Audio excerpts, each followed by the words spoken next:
que a gente não pode alimentar um mercado que já nasce viciado. A gente não pode alimentar um novo tipo de economia que já nasce com outro fundo garantidor que não ela mesma. E esse é o caso da primeira bancada. A gente tem que entender esse debate a partir do contexto em que ele se dá. A gente tem novos bancos que eles ofertam para a população uma grande promessa de juros que te rendem um valor a mais que outras taxas. São bancos menores e que afetam uma parcela da população que é recém-bancarizada. Essas pessoas não têm histórico de investimento, essas pessoas não têm grandes salários, são bancos que exatamente utilizam da garantia do FGC. Por quê? Porque eles pretendem exatamente entregar um lucro que retorna de uma linha baixa. Eu não estou falando de um grande banco com bilhões de investidores ou que bilionários vão aderir a esse 140% de rendimento. Não, eu tenho exatamente uma parcela da população que agora começou a ter um cartão de crédito, que agora começou a se bancarizar e está vendo que, olha, que bacana, eu tenho um incentivo aqui para guardar meu dinheiro porque ele vai render a mais e eu ainda tenho um fundo que garante que não é a minha instituição. Eu até concedo, adiantando o Clash dentro desse debate, que isso de algum modo vai estimular as pessoas a aplicarem a sua renda. Acaba sendo um incentivo. Mas o que todas as bancadas aqui concordam é que a gente tem que trabalhar essa noção num cenário em que, em massa, eu tenho pessoas aderindo a isso. E esse é o grande problema. À medida em que eu aplico, prometo a essas pessoas que elas vão receber o dinheiro dela com a margem de lucro, mas que ele não é garantido pela minha instituição e sim pelo FGC, automaticamente eu amplio a onerosidade e responsabilidade desse fundo. Antes, esse fundo ele era utilizado para casos específicos. Os bancos grandes, que em algum cenário eles precisariam utilizar desse fator, porque na prática eles não precisam, porque eles têm dinheiro próprio. O banco, ele não empresta o próprio dinheiro, ele empresta o dinheiro de uma pessoa rica para uma pessoa pobre e ele só tramita dentro dessa relação. E o problema dessas empresas é porque elas não são tão bancarizadas assim, elas não são tão ricas, elas não têm um fundo próprio que consegue garantir ou suportar em massa a aderência exatamente à utilização desse tipo de investimento. E o grande problema, como eu já falei, é que eu amplio a onerosidade desse fundo que outrora não existe, que dentro do nosso cenário os grandes bancos não bebem dele todo dia. Então, dentro dessa medida, eu preciso agora abastecer mais esse fundo. E a consequência é que outros bancos agora precisam encarecer o acesso a uma linha de crédito, precisam encarecer exatamente o valor com que eles precisam tornar para o FGC. Antes de eu continuar, a segunda bancada, sem ponto, meninos. Cara, no seu cenário, a gente fortalece muito mais o oligopólio e taxas abusivas que as pessoas mais pobres precisam de financiamento para construir casa. Veja bem como isso acontece muito maior no seu cenário. Porque, veja, mesa, de fato, com oscilações dentro de uma economia, vai haver períodos onde dentro de uma inflação eu tenha juros maiores. Isso é natural, isso ocorre, mas vocês precisam provar. Por que no cenário de vocês, que eu tenho novas instituições necessitando mais de um fundo que antes não necessitava, os outros preços não tendem a aumentar, os outros serviços de bancos não tendem a encarecer, porque agora esse fundo tem mais responsabilidade. Mesa, a lógica aqui do primeiro governo é muito simples. É muito melhor um cenário onde eu tenho instituições bancárias que concedem exatamente grandes retornos aos seus investimentos, porque elas têm clientes caros, elas têm clientes grandes e elas têm o aporte de fazerem isso, do que num cenário onde necessariamente eu tenho uma empresa que não tem esse aporte. As bancadas de oposição, elas têm um ônus de me comprovar como esse movimento em massa não gera um efeito cascata de aumento de preço dos serviços bancários e das outras taxas, porque o fundo de vocês agora é obrigado a garantir esse investimento, é obrigado a garantir essas linhas de crédito, que inclusive, majoritariamente estão sim dentro desse limite. Então eu tenho sim uma obrigação jurídica que vocês têm que demonstrar como é que ela vai ser cumprida. E segundamente, como que eu consigo continuar alimentando esse ecossistema. O grande ponto aqui é que quando eu nasço nessa lógica viciada e eu tenho essa aderência em massa, essas responsabilidades elas retornam no aumento de valor e nessa dificuldade de acesso a esses outros bancos. Há bancos onde, inclusive, eu tenho um investimento seguro. Então, a lógica que o primeiro governo aqui quer trazer é que eu não posso garantir, enquanto Estado, tendo o meu fundo, manter um mercado que ele mesmo não consegue se sustentar. Analisando cenários, mesmo que no nosso cenário, de fato, as pessoas elas têm uma maior dificuldade de acesso ao investimento, vocês precisam provar quem são essas pessoas. Qual é esse perfil? O ponto é que não existe um perfil de uma classe mais pobre, de uma classe média que invista tanto. Eu concedo que isso é um ponto do cenário de vocês, mas o que eu já mostrei em mesa é que é um ponto que é um tiro no pé das próprias oposições. Porque se eu tenho esse gasto em massa, eu tenho uma onerosidade em massa do meu fundo. Então veja como um problema no cenário de vocês, quanto mais pessoas se bancarizarem, mais responsabilidade e mais custo. Então vai acabar chegando nelas nesse do efeito cascata. Então eu preciso necessariamente estabelecer uma lógica onde eu permita que esses bancos existam de forma autônoma. No meu cenário, o que é que ocorre? Eu tenho bancos que recebem grandes linhas de investimento porque eles têm maior seguridade na medida em que a própria instituição garante a segurança, ela não precisa prometer uns juros que não existem. De fato, no meu cenário, o investimento pela população recém-bancarizada é menor, eu concedo esse ônus, mas mesmo que quando ela vai investir com segurança em um sistema que não vicia o fundo, num sistema que ele mesmo não imputa um novo ônus ao sistema financeiro de ter que arcar agora com essa promessa que foi realizada. E um grande problema no caso de vocês é porque, além disso, essas pessoas estão condicionadas, essas linhas de um retorno que vai ser R$400, R$1.000, mas que por milhões de pessoas ainda se submete ao valor dessa instituição. Então veja, mesa, a lógica que a gente entende é que ainda que eu tenha um movimento em massa de recém-bancarizados, ele não vai ocorrer só por essa promessa de investimento, mas acaba que gera um efeito cascata, onde você investiu e você vai ter que pagar pelo que você já investiu no passado. Muito orgulho em Procon. Muito obrigado pelo discurso. Convido agora o líder da oposição. Mas eu vou falar bem devagar com essa didática nessa moção. O que são essas taxas de juros, como elas funcionam, para onde elas vão? Literalmente, o banco ele oferece uma taxa de juros, como por exemplo o LCA, LCI, que rende tipo 140 do CDI, para atrair as pessoas a investirem nisso. Basicamente, ele promete um retorno para umas pessoas, uma parcela da população, que vai lá e vai investir nesse banco. Ele coloca a margem dele em cima e empresta na outra ponta para outras pessoas comprarem, conseguirem construir suas casas, comprar suas fazendas, várias coisas assim. Por exemplo, o LCA, letra de titular agrícola, é literalmente para pequenos produtores rurais, agricultura familiar e várias pessoas conseguirem necessariamente subsidiar suas fazendas, crescer seus negócios e várias coisas. O LCI, que é coisa de letras imobiliárias, faz com que as pessoas literalmente consigam construir suas casas, reformar e várias coisas assim. Tá, qual que é o ponto disso aqui? Para esses bancos eles serem competitivos, esses pequenos e médios bancos, eles não podem subir esse crédito para as pessoas que estão pegando esse valor de investimento. Eles não podem subir porque eles são competitivos com os grandes bancos. O que eles precisam fazer? Eles precisam apertar essa margem deles. É literalmente essa aqui que a gente está disputando nessa moção. Cara, veja bem. Atualmente, no status quo, a gente tem grandes bancos, como por exemplo o Banco Itaú, o Banco Brasil, e grandes bancos que eles monopolizam essas pessoas. São bancos concretos que as pessoas confiam, vão lá, depositam seus dinheiros, preferem investir neles e várias coisas. No contrafactual, que é o nome de governo, se a gente proibiria isso, os pequenos bancos não teriam mecanismo para competir com esses grandes bancos. Literalmente porque, cara, são bancos com nomes totalmente, de reputações totalmente diferentes e que eles iam ter que competir entre si, não tem margem, várias coisas do tipo. O que esses pequenos bancos estão fazendo? Então, eles estão literalmente, para eles arrecadarem mais pessoas em volume, mais pessoas depositarem dinheiro lá, eles estão apertando as margens dele. Ou seja, a pessoa que está pegando dinheiro, ela pega com o mesmo valor, mas agora a pessoa que está emprestando dinheiro, ela ganha mais. Ela ganha 140% do CDI, como está no exemplo do slide. Esse mecanismo está sendo usado literalmente os bancos vão conseguirem crescer mais e literalmente serem competitivos no mercado.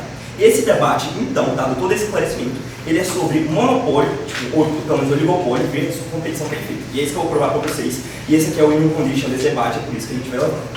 É literalmente, a gente vai pensando que esse é o único mecanismo que esses pequenos e grandes bancos eles têm para ficar crescendo, surgirem mais bancos e eles conseguirem se consolidar no mercado. E aí a gente tem um mecanismo de outra ponta. Como eu falei, os bancos eles precisam ganhar uma margenzinha em cima para eles se manterem ativos de alguma forma. Só que os bancos no status quo, como tem poucos bancos que competem, eles têm taxas de juros muito abusivas para quem pega o dinheiro, ou seja, para quem pega a taxa para construir casa, para investir em sua fazenda, as taxas são muito abusivas porque são poucos bancos que dominam isso. Então eles podem literalmente subir a taxa de juros mais e mais e mais. Num cenário onde a gente prevalece, a gente ajuda com que esses pequenos e médios bancos, pequenos e médios bancos consigam tipo, crescer mais, a gente está propiciando literalmente uma competição perfeita para que esses bancos eles tenham futuramente competir entre a taxa de juros. Veja bem que o mais pobre ele ganha no longo prazo. As pessoas ricas já, as pessoas ricas, elas já têm dinheiro de fundos, elas já têm dinheiro da própria família e várias coisas assim. Elas são as que menos precisam de dinheiro para, por exemplo, subsidiar suas fazendas, subsidiar suas casas, construir suas coisas. É a população mais pobre, a agricultura familiar, o cara que quer construir sua casa dos sonhos, minha casa minha vida, essas coisas assim, que depende muito mais de um juros competitivo para ele conseguir realizar seus sonhos e fazer isso de alguma maneira. E o único cenário para ele conseguir fazer isso com taxas menos abusivas é um cenário de competição perfeito, onde os bancos eles têm que brigar na ponta final. Literalmente, tipo assim, cara, se eu estou emprestando dinheiro a 5% ao mês, e aí agora tem outros bancos que estão emprestando a 5% ao mês, eu vou ter que descer. Então eu vou cobrar 4% ao mês de juros para a pessoa que está emprestando financiamento. Então aí eu vou brigando com o outro, vou diminuindo para ser mais competitivo, até chegar em um mundo, literalmente, essa é a lógica que funciona, principalmente a questão de oferta e demanda. Os bancos eles vão brigando para diminuir o dinheiro, arrecadar público, várias coisas, até o ponto em que eles sejam competitivos e quem ganha é o mais pobre, que ele vai conseguir pegar, literalmente dinheiro em condições muito melhores e realizar seus sonhos em condições muito mais democratizadas, que não acontecem no status quo. E é por isso que a gente não pode proibir esses pequenos bancos, literalmente, fazerem seu marketing para crescer de alguma forma. Vai. Deputado, os bancos grandes não disputam a rentabilidade, mas sim a oferta de serviços, tradição e empregado. Vai lá. A grande maioria desses bancos grandes ofertam um empréstimo com uma taxa baseada na Selic, que é a taxa básica do Banco Central. Como tem essa variação de fato no cenário de vocês? Cara, literalmente essa noção que a gente está debatendo. Você fala da taxa Selic. Do nosso lado, a gente literalmente, cobra 140%, a gente propõe a pagar 140% da taxa do CDI, que é uma taxa próxima do Selic, para fazer o banco ser muito mais engajante e atrair muito mais investimentos. Já mostrei aqui para vocês como que necessariamente é bom que no longo prazo a gente tenha mais bancos para democratizar a conforme de recursos. Mas a gente ainda tem um outro caso, que é justamente essa forma de como que a gente torna muito mais democrático as pessoas entrarem no mercado financeiro. Veja que no status quo, as pessoas que investem, que entendem mercado financeiro, têm tempo de pesquisar e várias coisas assim, são as pessoas de classe rica, cara. Você nasceu numa família que fala de economia o tempo inteiro, que entende, que estuda melhor as faculdades, você entende mais e ela entra nesse mercado financeiro. Em momentos de inflação, por exemplo, o mais pobre tem medo, né, tem medo das coisas, e deixa o dinheiro dele guardado na poupança, que rende no máximo da inflação. Enquanto mais rico não, ele tem muita consciência de mercado, investe no exterior, investe em Bitcoin, investe em ações que rendem muito acima da inflação. O mais pobre ele não entra no investimento porque ele não entende sobre isso. Mas uma coisa ele entende, taxa de juros fixa, que é uma coisa que ele consegue entender, que ele consegue entender mais, é mais simples, mais palatável, muito mais seguro. Esse mecanismo é até uma forma da gente conseguir fazer com que até as pessoas mais pobres, que não entendem tanto assim de mercado financeiro, consigam adentrar ele e aos poucos aumentando o seu nível de engajamento, o quanto eu sei, eu começo a investir em renda fixa, logo eu vou engajar um pouco mais com isso, e aí eu vou investir agora em ações, eu vou procurar um pouco mais sobre isso. E no mundo deles, a gente não tem esse engajamento das pessoas mais pobres com esse mundo de mercado financeiro. Eles literalmente estão defendendo um mundo que eles literalmente estão defendendo um mundo em que só as pessoas mais ricas têm acesso a isso, porque já é um status quo que eles querem manter. Ok. A única coisa que governos aqui podem alegar, que é algumas que a gente vai lidar, é que, cara, essas instituições, como eu falei, elas estão apertando as margens cada vez mais e elas correm um pouquinho de risco de quebrar sim, vamos ser realistas. Então, são pequenos bancos que eles correm o risco de quebrar. Mas é uma questão que a gente lida aqui, que vale a pena de pôr esse risco, porque afinal, esse fundo ele funciona como uma forma de seguro. Ou seja, assim como o seguro de vida, seguro de carro, várias coisas assim, eles são calculados baseados em estatística. Literalmente, cara, você nunca vai ser louco o suficiente de, propor uma taxa que seja, muito abusiva, que, claro, o seu banco vai quebrar. O cara, ele quer lucrar, ele quer manter a instituição dele viva. Eu sei que o ônus é, de um fundo que não é dele, mas ainda assim, ele quer manter a instituição dele viva para, lucrar cada vez mais e mais. Então, baseado nisso, é pouco provável que vai ter um colapso da economia, de todos os pequenos e médios bancos quebrados, várias coisas assim. É um ou outro e a gente está disposto a lidar com esse risco, o mais pobre ter taxas acessíveis e conseguir ter empréstimo financeiro que vai utilizar. Muito orgulho, meu amor. Muito obrigado pelo discurso. Vamos agora a junta do governo. Vou começar aquela do 3 do vídeo. Mas eu vou começar engajando direto com o caso da primeira posição, tá? Para aí depois a gente completar um pouquinho o caso da Bela e construir para vocês também o ciclo da quebra desses mundos. Vamos lá, primeiro engajando no caso dos meninos, que é basicamente a ideia do oligopólio, obviamente como eles falam, mas com impacto para a população mais pobre, que a longo prazo ganharia mais com esse banquinho crescendo e tendo mais bancos no mercado, etc., lógica de competitividade. O problema é que, primeiro, esse banco ele não cresce, ele fale, e eu vou explicar isso no segundo ponto. Mas em segundo lugar, ainda que ele cresça, vou considerar o melhor caso de vocês, esse banco vai crescer. Só que para ele crescer, para ele brigar com esses bancos já grandes, eu preciso conquistar investidores grandes. Quem faz com que o banco ele cresça e ele seja lucrativo são justamente os investidores grandes que fazem grandes aportes. Eu não posso depender constantemente do perfil de pequenos investidores que a Bélia já falou para vocês, porque é ele que adentra principalmente nessa lógica das taxas dos juros superativos. Então, eu preciso necessariamente fazer com que investidores grandes entrem na minha instituição e confiem em mim. Eu só consigo atrair esses investidores grandes a partir do momento em que eu me mostro como seguro e confiável. E eu só sou um banco seguro e confiável a partir do momento em que eu tenho aporte próprio para dar o retorno dos investimentos com base no meu próprio fundo, sem necessariamente depender de uma seguridade terceira do governo e etc., sem precisar do FGC. Ou seja, para fazer isso, eu basicamente preciso garantir que esse banco ele tenha um aumento do seu aporte financeiro interno, que é o que vai garantir que ele tenha a capacidade de devolver aquele dinheiro para os grandes investidores que buscam essa segurança. Mas eu não consigo fazer isso no caso do banquinho, por quê?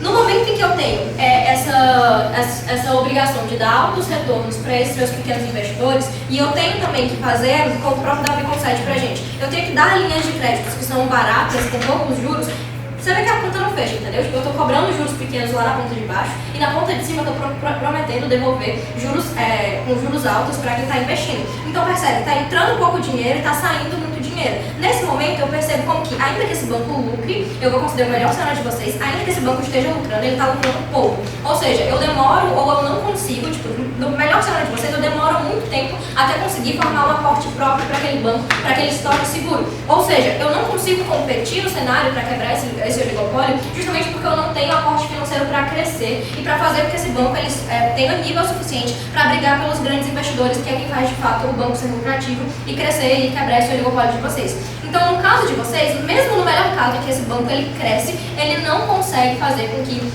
esse oligopólio ele seja quebrado, ou seja, o impacto de vocês para a população mais pobre também é perdido. Até porque, tipo, jogando no cenário real, se esse banco crescesse, ele teria que se adaptar aos parâmetros do oligopólio e um banco sozinho, ou vários banquinhos pequenininhos tentando crescer, não seriam suficientes para quebrar uma cadeia que é, tipo, gigantesca de oligopólio desse cenário. Mas vamos lá.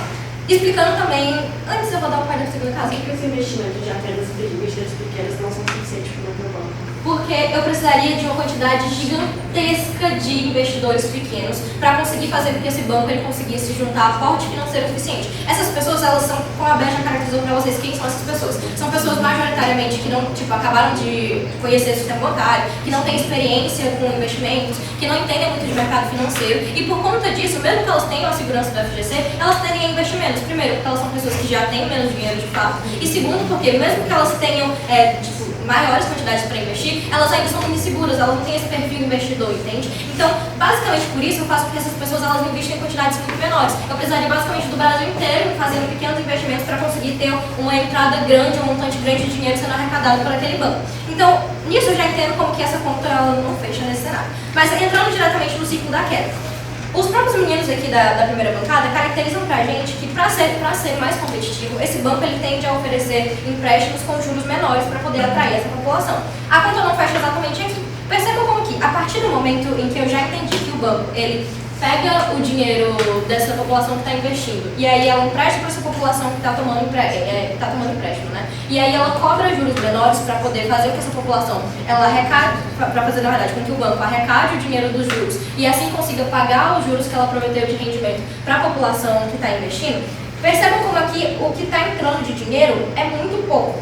Então, nesse cenário, eu faço com que essas pessoas elas tendam necessariamente a piorar esses investimentos. No momento em que eu tenho pouco dinheiro entrando dessas taxas de juros, eu faço com que seja mais difícil para esse banco pagar os investimentos que ele prometeu na outra ponta. E mesmo no melhor cenário de vocês, onde eu atraio muitos investidores, isso só piora o cenário de vocês. Porque percebam, eu tenho pessoas tomando crédito e eu tenho muitas pessoas para pagar de volta. E eu não consigo fechar esse ponto nesse cenário.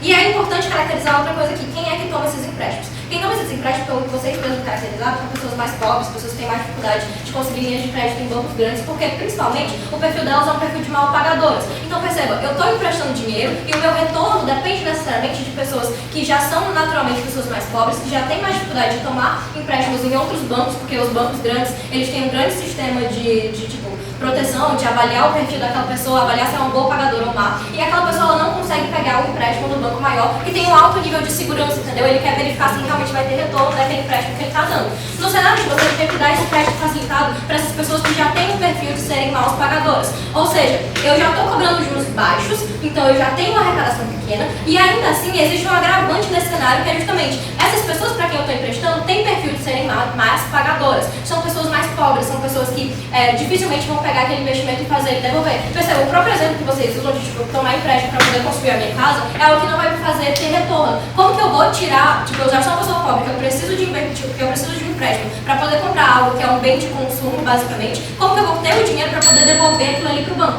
Então, nesse momento, eu entendo como que eu dependo de ter linhas de créditos que têm juros baixos, ou seja, eu arrecado pouco para eu conseguir pagar os meus investidores, e no segundo momento eu ainda tenho esse agravante de que essas pessoas que tomam esses empréstimos têm altas chances de inadimplência, ou seja, é um ciclo que não se fecha. Eu estou emprestando dinheiro para pessoas que não vão me pagar, e se vão me pagar pouco, eu tenho poucos juros sendo arrecadados, e na hora de pagar os meus investidores, eu tenho muitos investidores para serem pagos. Ainda que sejam investidores pequenos, eu estou concedendo o melhor cenário de vocês, onde eles vão ser muitos. Então, nesse momento, eu entendo porque essa conta ela não fecha, e é mais, existe uma tendência muito maior de que esse banco, ele que ele vá à falência.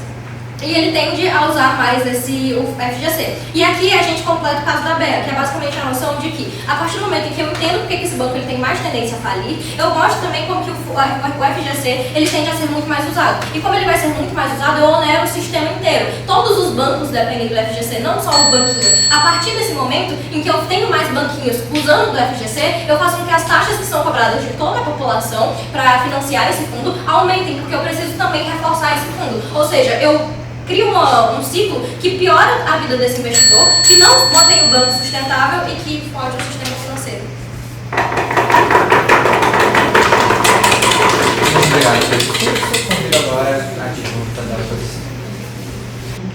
Mas somente o Davi entende a realidade das coisas, e só por esse fato de ter uma leitura melhor da moção e das como as coisas funcionam na prática, a gente já sai da frente pelo governo. Primeira coisa, o FGC ele é basicamente o fundo do governo federal. Então a gente tem aqui basicamente uma colaboração entre o governo federal e esses bancos que a gente entende que seriam minimamente privados. O ponto aqui é que nós temos percebido por elas é o fato de que essa moção fala especificadamente, não é à toa que eles falam sobre bancos médios e pequenos. Esses bancos são menos competitivos comparativamente do que os bancos de maior escala e maior relevância, e por consequência, que são mais predominantes no mercado como um todo, como o Banco do Brasil, por exemplo. Eles não têm comparativamente assim tanta relevância dentro dessa lógica, ou seja, o que a gente tem no status quo, basicamente, e depois lá dentro, porque seria tão grande para a população, a gente tem basicamente uma grande concentração de atividades e de foco naqueles únicos bancos mais do oligopólio, basicamente. Por consequência, esses bancos menores têm maior dificuldade para penetrar no mercado e para crescer. Do meu lado, dentro da lógica que o Davi explicou, eu tenho, obviamente, mais bancos crescendo, porque estão investindo nessa prática e fazem utilizar disso. Ou seja, eu tenho um aumento de competitividade e eu tenho agora disputa de taxas. Eu tenho mais opções agora de o que eu posso escolher para a minha vida, basicamente, de como esses bancos vão operar e, enfim, variar o seu know-how, tudo isso, lógico. Ou seja, eu tenho agora aqui uma margem mínima, essa parte é importante. Eu tenho a lógica da publicidade também, trabalhar em cima disso, todas as coisas. Eu acho que o ponto importante de análise desse debate é que essas pessoas no mundo de vocês, elas vão continuar precisando depender de coisas como financiamento, por exemplo. Infelizmente, essa é a realidade. Então, basicamente, o ponto é, o mais central dessa moção é, eu estou dando uma porta de entrada para aquela pessoa que tem que pagar o crédito. Pensando que 150 mil reais, porque já tem muito dinheiro, ou grandes empresários, outras pessoas já falaram que ia aumentar o gap das coisas, basicamente, isso não é literalmente nada. Quem é mais impactado por essa medida e por essa medida que eu já definindo aqui, é justamente a pessoa mais média, a pessoa que realmente precisa daquilo de alguma forma e não tem escapatória. A gente está dando agora uma via mais, enfim, só viável para ela. E é como o Davi falou, a gente está operando essa lógica de taxa básica. É muito mais próximo, essa lógica de taxa básica, e é muito mais palatável e mais compreensível para o estado médio do que algumas lógicas um pouco mais complexas, difíceis de serem marketadas e penetradas do lado delas, basicamente. E justamente por isso que a moção também fala sobre marketing. É muito difícil no mundo vocês, eu tenho um comportamento de enfim, propagar essas medidas mais complexas de maneira mais palatável comparativamente com o meu. Eu tenho agora uma estratégia basicamente para atrair esse eventual cliente. E tá, sobre risco. Eu acho que risco nesse debate ele é pouco comparativo e eu vou fazer um pensamento aqui sobre vários pontos sobre isso. Primeiro, ele existe, mas ele não é tão preto no branco assim como elas falharam em caracterizar. Perceba que o banco ele consegue se manter e se retroalimentar basicamente porque ele não vive a pena, ele não viveria apenas dessa medida. Ele conseguiria vender para pagar para esses novos clientes que agora entraram nele outras medidas, como o LCA, que é o de imóveis, o LCI, que é a taxa agrícola, enfim, tem várias opções dele de se retroalimentar vendendo essas coisas para as pessoas. E outra coisa, só me dizer algo que pode fazer. Por que é uma métrica dentro desse debate quebrar um oligopólio e não salvar a saúde do sistema financeiro? Cara, vocês têm que me provar necessariamente por que esse sistema iria colapsar, não é filtro de vocês. O meu filtro aqui basicamente é provar porque eu tenho vários mecanismos que evitariam isso. Primeiro, como eu já falei, retroalimentação, porque eu vou ter a oportunidade agora de ter mais clientes e por consequência atrair eles com mais medidas dentro do meu próprio banco, vender mais, enfim, me retroalimentar nesse ponto. E segundo ponto é, cara, o dono do banco, as pessoas que estão gerindo aquele banco, elas provavelmente não querem que ele vá à falência e vão fazer de tudo para evitar aquilo. Tipo, tem toda essa lógica aqui. E dentro disso, a gente também tem um ponto muito importante que é basicamente segurança e estatística. Veja, no mundo delas, basicamente, eu também tenho esse risco comparativo de ter crise de colapso financeiro dessa lógica. E eu tenho até um risco maior, porque eu não tenho mais agora esse fundo para onde eu posso recorrer se tudo der errado, basicamente. Eu não tenho mais essa rede de apoio, esse colchonete, que seria o fundo do governo federal, que é o FGC, que o banco agora, se ele eventualmente falir, ele vai ter esse fundo que não é nem dele, é de outra agência, para se recuperar. Então, comparativamente, no mundo de vocês, sem o FGC, eu posso eventualmente colapsar por fator X, Y, Z, que não está em disputa da moção, e eu não vou ter mais agora essa rede de colchão, caso dê tudo errado, basicamente. Tá, então o ponto aqui é, eles têm mecanismos para eu me recuperar, se tudo der errado, eu posso ter a recuperação judicial, toda essa lógica, por exemplo.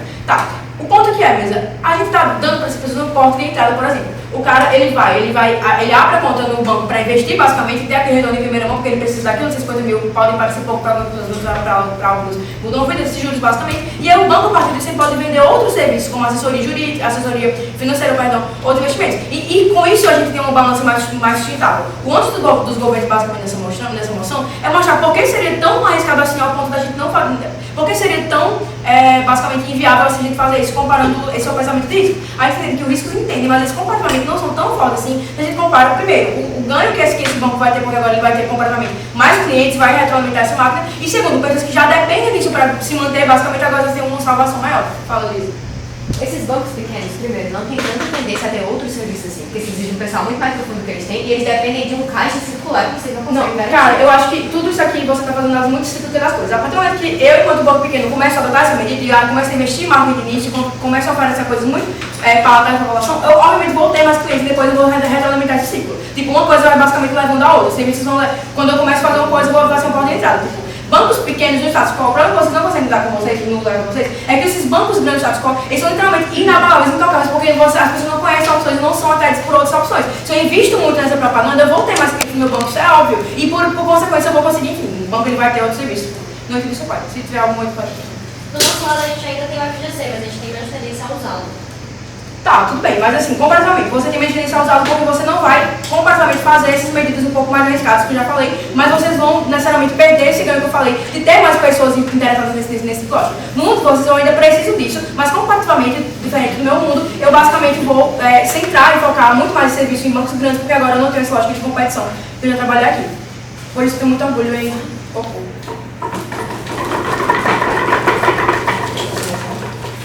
Muito obrigado pelo discurso. Vamos agora à extensão do governo. Mesmo, o caso das mulheres de primeiro governo aqui foca muito sobre a probabilidade ou não desses bancos não conseguirem lidar, não conseguirem arcar com essas questões e por causa disso acabar sobrecarregando esse fundo, esse FGC. O nosso caso aqui é sobre como toda essa lógica, esses juros superativos, eles acabam distorcendo o mercado e complicando a própria efetivação das políticas monetárias por causa de uma menor disponibilidade de crédito para fornecer para essas pessoas. Vamos explicar aqui.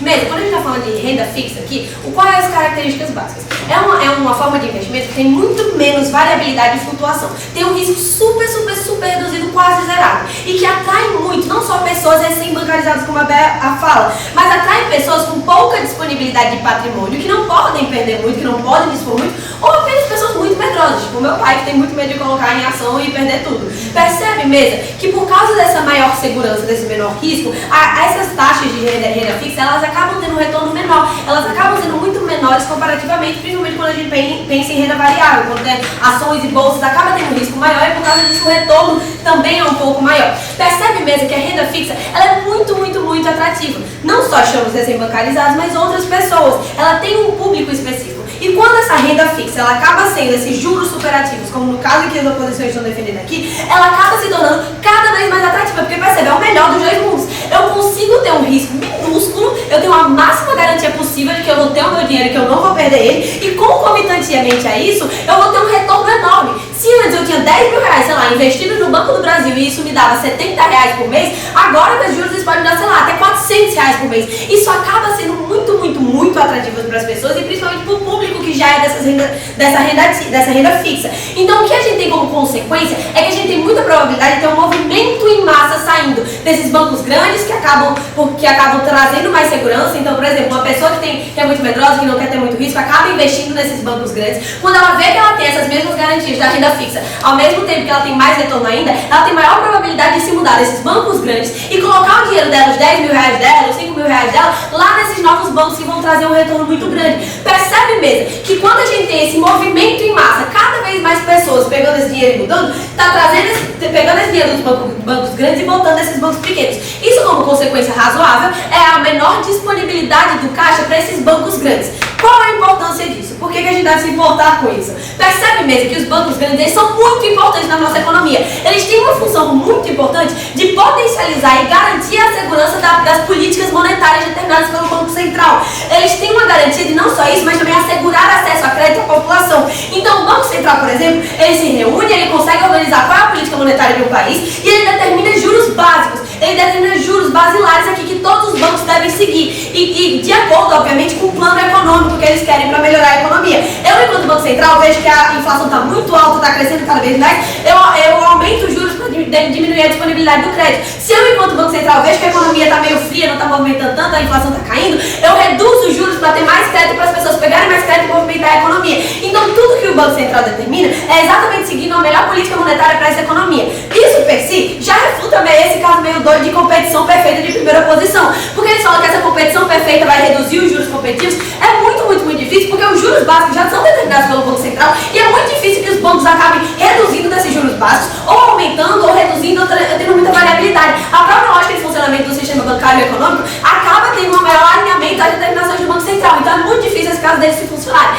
Mas percebe mesmo que eu, enquanto Banco Central, determino os juros básicos que os bancos devem seguir. Ok, então qual é o papel dos bancos aqui? Os bancos, eles têm a capacidade de decidir se eles dão ou não crédito nos juros de acordo com o Banco Central, conforme e de acordo com a disponibilidade de crédito de caixa que eles têm. Então eu, enquanto banco, eu preciso de um caixa muito grande para que eu consiga fornecer um crédito com maior segurança. Se eu tenho antes 100 bilhões de reais e agora uma pessoa que não me tem tanta garantia assim de ser inadimplente me pede, eu consigo com mais facilidade dispor, exatamente porque eu tenho um caixa muito grande. Mas se agora de 100 bilhões eu tenho só 50 bilhões, eu tenho muita mais dificuldade de fornecer esses empréstimos, de fornecer esse crédito, exatamente porque o meu caixa disponível está muito mais reduzido. Então percebe mesmo que o banco ele não tem muita decisão em relação aos juros, mas ele tem muita decisão em relação à disponibilidade de caixa dele que ele tem e qual é a disponibilidade de acordo com esse caixa que ele pode ceder esse crédito, de acordo com as garantias ou não que essa pessoa que quer pedir emprestado está me trazendo. Então se essa pessoa pode ter um potencial de inadimplência ou não, se ela consegue pagar isso, se ela tem bens de patrimônio que eu possa penhorar, se ela tem, sei lá, garantias básicas, etc.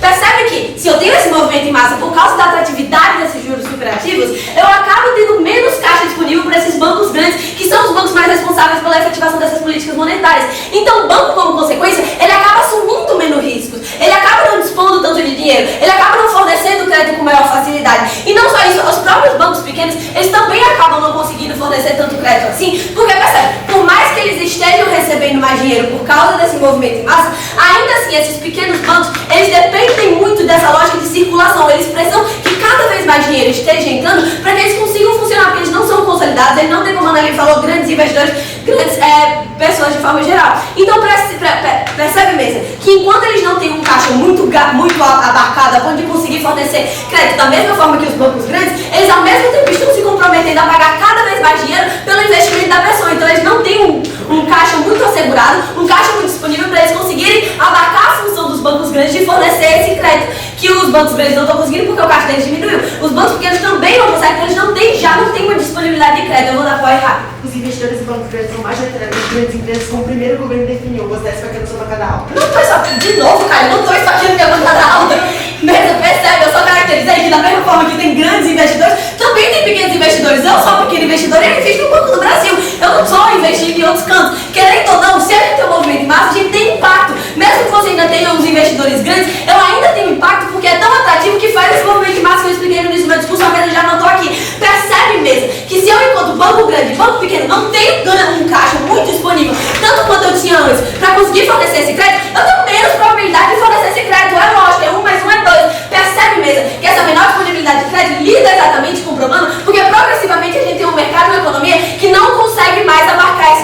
disponibilidade de crédito. Porque o crédito disponível é importante, não só para uma noção de empreendedorismo, de eu conseguir expandir o meu negócio, de eu conseguir criar um novo negócio, de eu conseguir fazer uma inovação, trazer mais empresas inovadoras, mas também para o próprio pobre, que a primeira posição fala. O pobre, eu trabalho na defensoria, tem muita gente pegando pequenos empréstimos porque alguma coisa da casa quebrou, porque ele precisa pagar um médico, porque ele precisa pagar uma cirurgia. Percebe mesmo que progressivamente eu vou acabando com a disponibilidade de crédito, tanto para novas inovações econômicas, tanto para um maior empreendedorismo, mas também para pessoas pobres que têm menos crédito disponível, exatamente por causa dessa falta de disponibilidade de caixa. Por isso eu tenho muito orgulho em propor.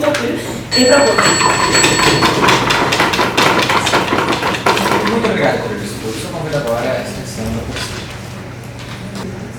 Gente, meu nome é Victor, os instrumentos de tratamento são deles, e eu vou começar o meu discurso em 5, 4, 3, 2... Bom, mas a gente tentou não falar de pobre, mas já que o debate inteiro foi sobre as pessoas pobres, a gente vai ter que se referir a elas e como a gente garante um benefício maior para elas nesse debate. Então vamos lá, a estrutura do meu discurso vai estar da seguinte forma. Primeiro eu vou fazer algumas definições e então eu vou partir dos nossos argumentos. É importante a gente ressaltar que essas instituições de crédito que praticam juros superativos, diferente do que o primeiro governo falou, são pequenas e médias, reguladas e certificadas com pouca probabilidade de falência. Se alguém aprendeu alguma coisa com a crise de 2008 foram os bancos internacionalmente. Se muita gente começa a invertir mais, o accountability já imposto por essas instituições pós-crise de 2008 é ainda maior, porque a gente tem mais pessoas pressionando para que esses bancos façam a coisa correta e não simplesmente falham e sumam com o dinheiro delas. A função dos investimentos para as pessoas serem financiarizadas é um ponto muito importante que nem foi inaugurado por um G, e a gente vai expandir eles nessa meta que fala o caso deles. Existem 3 tipos de investimentos que esses stakeholders podem adotar. As pessoas de média renda. Não investir, simplesmente, que é o que já acontece basicamente, o tesouro direto e o superativo, que é o que a gente está defendendo na escala. Todos são piores que o superativo e a gente vai mostrar para vocês por quê.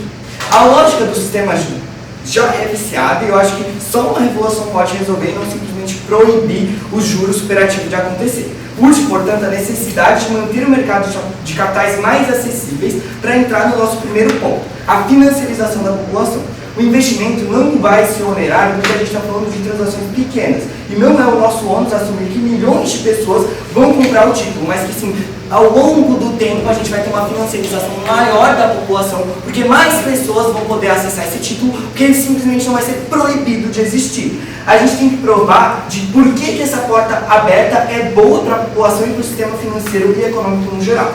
Por quê? Porque a gente propicia o acesso ao investimento para mais pessoas médias e investidores de médio porte. O pobre, fudido, não consegue comprar uma LCI, um CRA ou qualquer outra coisa do tipo. Ele se vê atraído por essa taxa alta, a pessoa que pode investir e segura e tende a entrar no mercado financeiro. É basicamente uma oportunidade, através da própria publicização que está escrito no Freelite, de ganhar um pouco mais, de financiarizar e proteger a sua renda. A partir disso, a gente depende o cidadão da corrosão do seu salário, porque ele não é super rico para investir fora e ele quer ganhar necessariamente mais do que a taxa Selic, que é o que o Tesouro Direto, que é um investimento super seguro, promete. O cidadão da classe média, a partir disso, integra o setor econômico de fato. Foi isso que possibilitou a expansão econômica de vários países que a gente já viu no globo. Pergunta para o inglês e para o brasileiro quanto eles investem. Nesse muito mais acesso ao setor financeiro do que o brasileiro. E é por isso que lá a gente tem um incentivo maior para o empreendedorismo e todos os impactos que o segundo governo tenta fingir que são deles, mas na verdade são da bancada alta deles. Isso faz com que a gente entre também num ponto de legitimidade. Permitir que pessoas tenham soberania de como e quando usar os seus investimentos é legítimo para si. Em fato, há um risco de que esses bancos possam vir a falir. Mas não entendo por que é necessário proibir essa taxa de juros superativos quando assumiram um risco pela janela de oportunidade de ação para enriquecer essa parte da população. Pessoas enriquecem, a gente não está falando aqui de alguém que vai virar milionário, tem alguém que vai proteger a sua renda e a partir disso tem mais probabilidade de ascensão social. Pessoas enriquecem e têm a oportunidade de enriquecer com esses bancos. Fechar essa postura por porta, portanto, é imoral. E também é improdutivo. Se o sistema é falido, como o G falou, o único caso nesse debate que empodera o consumidor, seja de qual classe ele for, é o nosso. Ele se depende desse sistema pela possibilidade de se proteger da corrosão da sua poupança. A poupança se apresenta como defesa, porque é o nosso porto seguro em caso de necessidade. Se eu tenho uma possibilidade de investimento em retornos bons, eu não posso fechar essa porta. Investimento é sonho, esperança e desenvolvimento. Financiarizar é a oportunidade de se tornar um pouquinho mais rico, se dependendo, portanto, dessa correção do seu salário e a perda do poder da população que investe. Deputado, ninguém está obrigando as pessoas a investirem. Qual a relevância do impacto do melhor tipo de investimento? A partir do momento em que eu tenho uma publicização tão grande para os intelectuais, necessariamente mais pessoas vão investir. E o caso de vocês depende de que milhões de pessoas invistam para eu ter uma falência ou qualquer outra coisa do tipo que vocês estão tentando provar. Então, se o caso de vocês é verdade, o nosso caso é verdade, porque a gente vai empoderar mais pessoas para poder investir nesse setor financeiro. E a partir disso, a gente vai proteger essa parte da população que vive ameaçada pela tomada do seu próprio salário. Mas além disso, a gente tem um segundo ponto de construção. Isso entra no nosso segundo ponto. O crescimento da economia real é muito mais que um incentivo para o agricultor. É um suspiro econômico para a sociedade. O que o CDI mede? O LCI, o LCA, o CRI, o CRA, todos são relativos ao setor produtivo. Imobiliário, construção de mais lojas, agrícola, mais trator para agricultor e etc. Essa taxa de retorno tão grande, prometida e cumprida pelos bancos, porque vocês não conseguem provar porque esse banco vai falir e a partir disso as pessoas vão se fuder, gera mais possibilidade para a gente gerar um aumento da economia real. Um investimento é retornado para a economia, porque é basicamente um empréstimo que é feito através desse CDI. Mais empréstimos para essas imobiliárias, para essas construtoras e para essas fazendas. A partir disso, a gente gera mais crescimento em uma situação de construção econômica, porque a gente permite que movimenta a economia de fato mais possibilidade de financiamento. Não é só o Banco do Brasil, a Caixa, etc. Primeiro governo, se você pega uma financeira que cobra taxa de juros Selic, ela vai necessariamente cobrar a taxa de juros próxima a Selic, que provavelmente foi slide. Ela não vai cobrar uma taxa de juros gigantesca que vai parir todos os agricultores que comprarem esse investimento, porque não faria o menor sentido e vocês ferem em frente da moção quando vocês falam isso. Ela não é abusiva e não mata ninguém. E a partir disso a gente entra no nosso primeiro impacto, no nosso grande impacto, na verdade. Esse dinheiro gera poupança e proteção da renda para as classes mais indefesas no sistema bancário. A gente impede que a sua poupança seja corrida pela inflação ou por qualquer outra coisa que aconteça no sistema econômico, porque esse dinheiro vai estar protegido nesse investimento de alta renda. Mas além disso, esse investimento não é só capital fictício, que nem os governos acham que ele é. Ele é revertido sim para um empréstimo que fomenta a economia real. A gente tem mais infraestrutura construída porque mais gente compra CRI, mais imóveis e uma economia pujante nestes setores. Mas, num país com um setor primário tão importante, a gente também direciona e possibilita o financiamento de pequenos e médios produtores. Mais pessoas que compram, mais pessoas que estimulam a produção. Então, se em algum dos cenários a gente tem uma população mais financiarizada, mais empreendedora, é no lado da casa da segunda posição. Porque as pessoas que adentram o sistema e se financiarizam têm muito mais contato com esse ponto de conexão com o setor produtivo e conseguem estimular a renda, a economia e também se proteger das grandes flutuações que acontecem na economia. Então, eu tenho muito orgulho de ser segunda posição. Convido agora a Wiki do governo. Mesmo começar esclarecendo, como a Laura já trouxe, qual é a função dos bancos privados. Os bancos privados são os agentes da política do sistema financeiro que efetivam as políticas monetárias do Bacen. Essa flexibilidade de juros e inflação que é necessária para que o Banco Central tenha ainda a viabilidade de concretizar os efeitos que ele precisa. Se ele vê que a economia está com uma falha em um ponto, se ele vê que a economia está com a inflação muito alta, ele tem que conseguir ter um controle dos juros para que ele consiga mexer diretamente com isso. Isso só consegue acontecer no nosso cenário. Por quê? Vamos lá. Agora explicando esses bancos pequenos, que em maioria são fintechs, ou pelo menos são próximos da realidade de fintechs. São bancos pequenos que necessariamente têm um caixa circular. Ou seja, esse caixa precisa se equilibrar. Eles não têm um grande caixa, eles não têm um grande tesouro. Eles atraem esse público deles por um motivo. Eles têm um serviço simples que custa pouco, ou seja, para você entrar, você não precisa pagar uma anuidade, você não precisa pagar muito numa taxa de cartão. E exige menos estrutura de pessoal, por isso que tem esse custo baixo. Isso já responde diretamente o caso de primeira oposição, quando eles falam que provavelmente esses bancos vão começar a fornecer assessoria, coisa desse tipo. Boa sorte conseguindo uma assessoria, sei lá, no aplicativo da Nomad. O aplicativo da Nomad usa 50 mil computadores, poucas pessoas no escritório. Não é como a minha mãe que pode ligar para a Aparecida, a contadora dela lá do Banco do Brasil, e a qualquer horário a Aparecida vai responder, vai dar essa assessoria para ela. É justamente por isso que esse público mais simples, que é trabalhado no lado do governo, vai para esses bancos. Por quê? Porque esse público mais simples, tanto ele não quer esse serviço mais complexo de assessoria, coisa desse tipo, quanto ele não tem condições de pagar por isso. Esse público que tem mais dinheiro, ele vai para esse banco grande, ele vai para o Banco do Brasil, ele deixa o dinheiro dele lá, porque ele quer essa assessoria. O público mais pobre, que tem pouco dinheiro que ele quer colocar nessa renda, não vai para esse serviço. Ou seja, com base nisso, é improvável que exista o que a primeira oposição fala que acontece, em que esse banco pequeno consegue aumentar essa estrutura, porque ele é de caixa circular. Ou seja, ele não investe em si mesmo. O caixa que entra nele, ele já passa direto para dar retorno para esses investimentos que estão sendo colocados lá. Ele não tem dinheiro para investir em si mesmo, para crescer esse pessoal. E mesmo que cresça, comprando todo o impacto que a primeira oposição tem de pintar. Isso ele já... Caso o impacto dele se concretize, faz com que esses bancos entrem na lógica dos bancos grandes e não estejam mais no debate. Ou seja, eles não vão mais ter essa liberdade de colocar juros superativos. Agora, tratando diretamente dos juros superativos, para ressaltar o nosso caso, por que a gente tem um dano progressivo que é mais relevante para esse debate. Esses danos superativos, por causa dessa alta atratividade dele, que a Laura já trabalhou, causam um efeito manada de transferência de depósitos. Ou seja, tira a caixa em massa dos bancos grandes. Eu já vou explicar por que não são os grandes investimentos, não, essa que é a mesma. Quando tira esse caixa em massa dos bancos grandes, o que é que acontece? Desoperacionaliza as efetivações das políticas monetárias, como a Laura já falou, não vou repetir.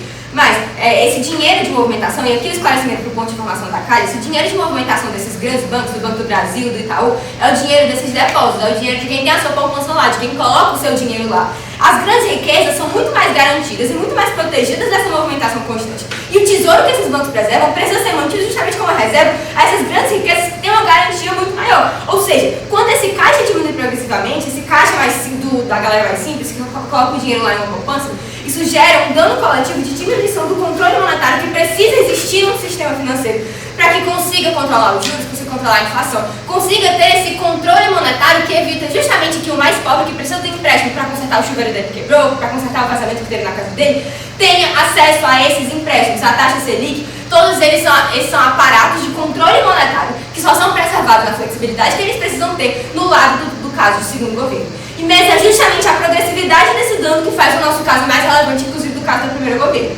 As Bíblias trazem um caso interessante de o banco provavelmente vai quebrar. A gente até compra que isso pode acontecer, mas para comprar um melhor ou nos casos as oposições podem comprar a gente, o nosso caso não depende que eles quebrem, apenas que eles diminuam o seu nível de flexibilidade, o quanto eles têm de caixa, de aporte, para conseguir materializar essas políticas que o Banco Central manda fazer. Ou seja, se está com a inflação alta, ele manda diminuir os juros, ele manda aumentar os juros para diminuir essa inflação, ele precisa ter o caixa para conseguir fazer isso, para conseguir alterar a taxa, as prerrogativas pelas quais ele cede esses empréstimos, a facilidade de acesso a crédito. É esse acesso a crédito que é diretamente afetado a partir do momento em que tem o efeito manada que as oposições se criam e que elas precisam lidar com isso. Mas agora lidando diretamente com os casos de oposições. O caso da primeira oposição, eles trazem esse negócio de os grandes bancos monopolizam o público e geram uma competição, não tem competição, e eles precisam gerar alguma competição para ter isso. Mesmo percebeu que a gente está tratando de públicos diferentes, como eu já falei. Você gera uma competição quando você está disputando pelo mesmo público. Então, o caso dele já tem uma dificuldade de se materializar por si só. Mas, agora tratando do caso de democratização de investimentos, que é o exato mesmo caso que a segunda oposição traz, então eu vou responder logo eles dois juntos. Vamos lá, o caso que a segunda oposição traz de acesso a investidores pequenos, democratização dos investimentos, como eu já falei, o caso de primeira oposição, então respondo os dois juntos. Mas, primeiro, esses acessos a investidores pequenos não é exclusivo. Como já foi trazido aqui, a gente tem o aumento, a ampliação do acesso aos investimentos por outros meios. Esses próprios Nomad e tudo mais, Nubank, coisas desse tipo, oferecem pequenos investimentos e o próprio acesso à renda fixa já democratiza esses investidores. E se fosse lá 20 anos atrás, a pessoa como a Laura que falou que a investidora não seria investidora, justamente porque ela tem o caixa de um estagiário da Defensoria Pública. Mas, mesmo que isso aconteça, mesmo que a gente atraia mais investidores pequenos mesmo, o caso das oposições dá muito mais dinheiro para uns, ao custo de ter menos caixa para disponibilizar o crédito para o desenvolvimento da economia ou para o auxílio dessas pessoas pobres em emergência. Ou seja, no melhor cenário de vocês, e no caso de vocês diminuam essa flexibilidade de conseguir ceder caixa para que essas pessoas consigam ser atingidas. As pessoas que vocês dizem que mais atingem são as pessoas que no curto e no longo prazo são mais atingidas coletivamente. O dano de vocês é muito maior do que os poucos que vocês conseguem atender com essa democratização primeira bancada. A maior parte desses bancos médios já tem esse risco como se cobre, tá? Eventualmente algum vai quebrar, mas foda-se, lida com o seu ônibus, com o seu mundo. O mais pobre vai continuar sofrendo com taxas de juros abusivas e continuar excluído do mercado financeiro. Tá, vamos lá, essa taxa de juros abusiva não existe, cara. Quando você olha para os empréstimos que são dados no banco, pede um orçamento de um empréstimo para consertar o seu chuveiro no Banco do Brasil. É a taxa do Selic com um pouquinho de dinheiro a mais. Vocês partem dessas prerrogativas que são muito incertas e por isso que talvez a oposição acabe passando. Porque vocês acabam partindo desses pressupostos que não necessariamente acontecem. Que a gente já respondeu porque que não é esse o público que a gente está disputando aqui. Mas continuando, a segunda posição fala de se proteger da corrosão da sua população. Mesma corrosão que eles falam é a inflação, que só é controlada pelas políticas monetárias, que só vem no segundo governo. Vocês, oposições, no melhor cenário, para a consequência do problema, ou seja, para a consequência da inflação. Inflação e corrosão na poupança, aí no caso de vocês, mitiga esse dano. O nosso cenário consegue ter a chance, pelo menos, de segurar a causa desse problema, ou seja, ter a flexibilidade que é necessária para conseguir atender ao que causa essa inflação, evitar que a inflação aconteça. A gente evita que a corrosão de vocês aconteça, enquanto vocês só seguram o final da corrosão e compensam que ela aconteça. Vocês falam de que o investimento vai gerar empreendedorismo, mas mesmo esse empreendedorismo, o caixa que as pessoas precisam para pagar no empreendedorismo vem de empréstimo, não de investimento.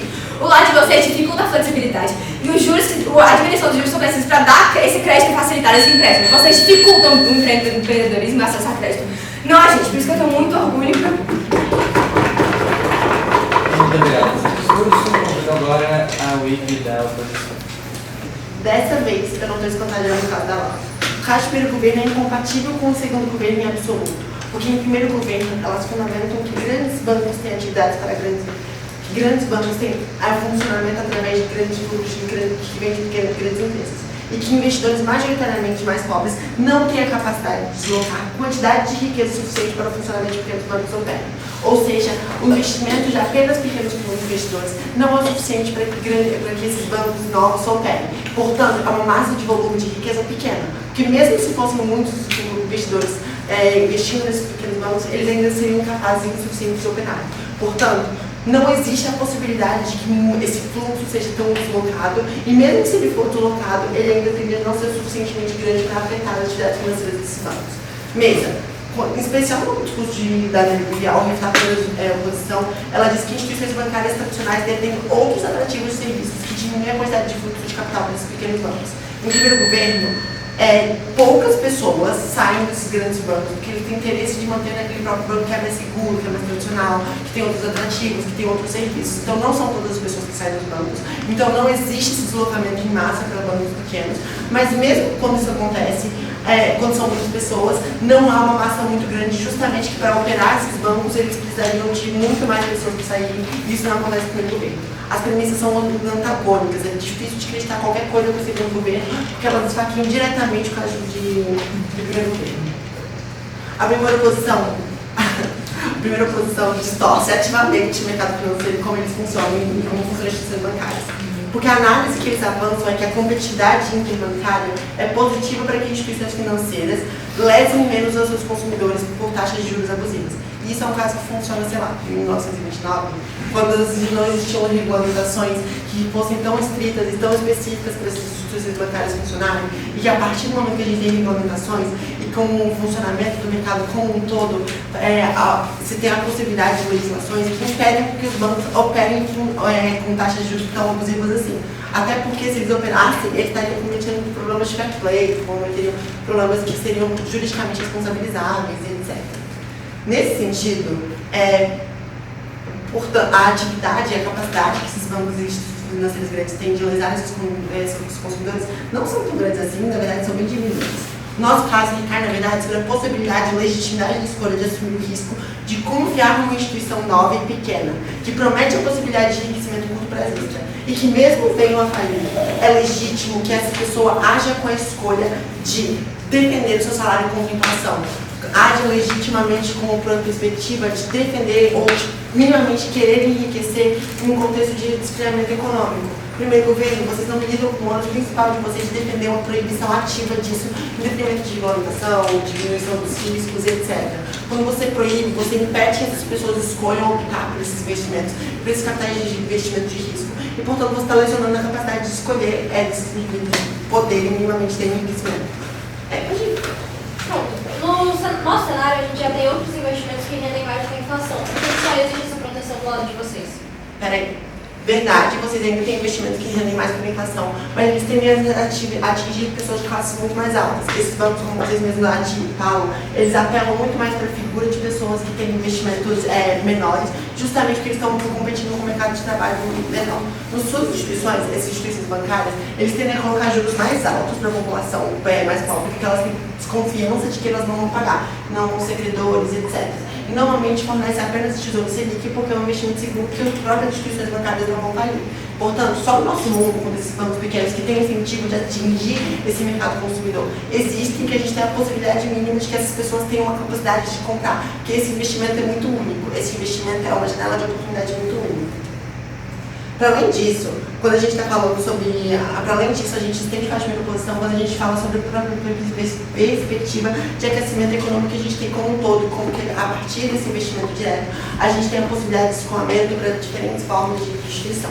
Ou seja, no caso de primeira posição, a gente tem a perspectiva de que instituições financeiras tradicionais são ruins. No caso de segunda posição, a gente tem a análise de ganhos específicos que só acontecem através de investimentos superativos. A gente não precisa que essa competição bancária seja absoluta para que os bancos grandes funcionem de uma forma melhor. Os próprios funcionamentos de como os bancos pequenos funcionam é suficientemente positivo para que a gente defenda que a permanência deles no mundo. É suficientemente positivo que essas pessoas tenham a capacidade de escolha desses investimentos.